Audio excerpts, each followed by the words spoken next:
weight, and moving parts. But there's just something about sitting behind or in front of two inline sixes married at the crankshaft.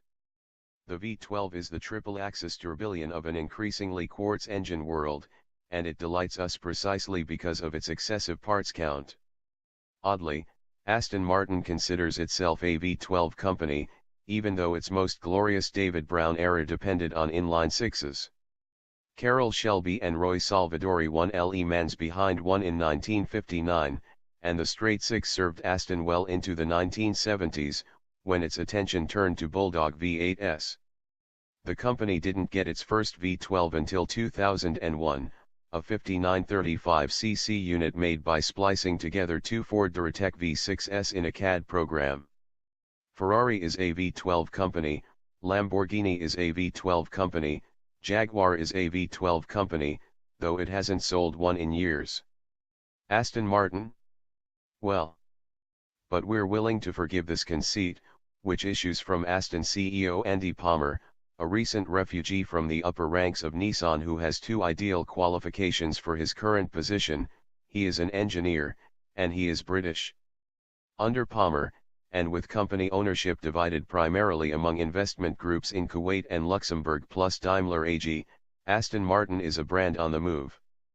The new DB11 featured here is the first shot in a rapid-fire, for Aston, anyway, 6-year product salvo intended to more than quadruple company output to 14,000 vehicles per year and put Aston on sturdy financial ground.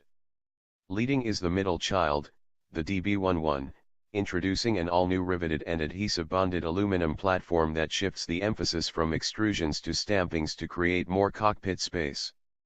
It's due in US showrooms before the end of the year with a base price of $214,820. Next year the new entry-level Vantage makes its debut with a V8 from Mercedes, a dividend of Daimler's 5% stake in Aston.